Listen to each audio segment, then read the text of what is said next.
Realme GT Neo 2 Review, Challenge to the Top Class. The Realme GT Neo 2 is another excellent mid-range smartphone phone to rank alongside the OnePlus Nord 2 and the Xiaomi Mi 11 5G. It's got a poised design, an excellent 120Hz AMOLED display, and superb battery. All in all, this is one of the best balanced phones you'll find for around the £400 mark, even if it fails to impress quite as much as the Realme GT before it. Realme is back with a new GT phone that punches well above its weight. The Realme GT Neo 2 packs solid upper mid-range specs into a clean design, with a couple of standout components for anyone shopping in this area of the market. These include a superb 120Hz OLED display, an impressive 5000 mAh battery with 65W charging, and an unusually hefty cooling system bolstering a capable Snapdragon 870 processor. It fails to excite in quite the same way as the original Realme GT did, but it's arguably the more rounded product. Design and build. The Realme GT Neo 2 has that hard-to-define density and balance that makes it feel like a premium phone. With a footprint of 162.9 by 75.8 mm and a thickness of 8.6 mm, it's not especially big, but a weight of around 200 g makes it feel like a serious proposition. While it might have a plastic frame, the satin finish of its curved rear panel is extremely pleasing to the touch. That tactile appeal is enhanced by an X-axis linear motor, which supplies decent haptics. Perhaps the best thing about the Realme GT Neo 2 is its 6.62-inch AMOLED display. Realme is at great pains to stress that the Samsung E4 panel used is the best in its category, and that only Apple and Sony can source better components from the South Korean giant. Realme GT Neo 2. The screen's output is certainly clear and accurate. I recorded a healthy gamut coverage of 99.1% sRGB, 83.20 Bay RGB, and 96.3 IP3 in the default vivid display mode using my i1 Display Studio colorimeter. I also recorded a maximum brightness of 391 nits with auto brightness switched off, which is about par for the course. Realme claims a maximum brightness of 1300 nits with auto brightness on, which is as good as it gets for this kind of money. This is a very fluid display too, with a maximum refresh rate of 120 Hz. That's fast becoming normal for even mid-range phones. What stood out to me was a 600 Hz touch sampling rate, which means that it responds to your touch around 6 faster than the Realme GT and the Poco F3. The Snapdragon 870 used in the Realme GT Neo 2 is a highly capable mid-range chip.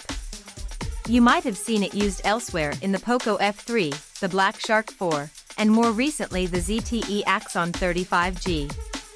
In each case, it's been notable for offering near flagship levels of performance. There's a good reason for that. It's basically an overclocked Snapdragon 865, which was the chip used in most of 2020's flagship phones. Together with either 8 or 12 GB RAM, with 7 GB of additional virtual RAM available to the system, you're getting a phone with ample headroom to run demanding games at top whack with silky smooth frame rates.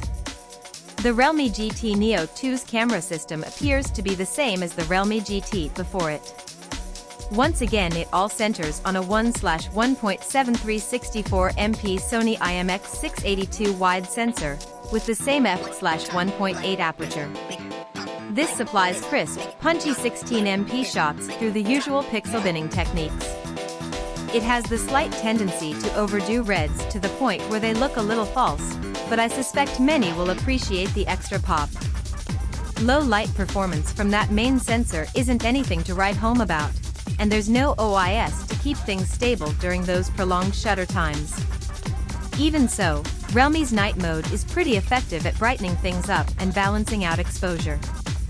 Also shared with the Realme GT is an 8MP ultrawide with an f/2.4 aperture, offering underwhelming landscape shots that lose a lot of detail and shape at the edges, not to mention a good deal of the main sensor's contrast.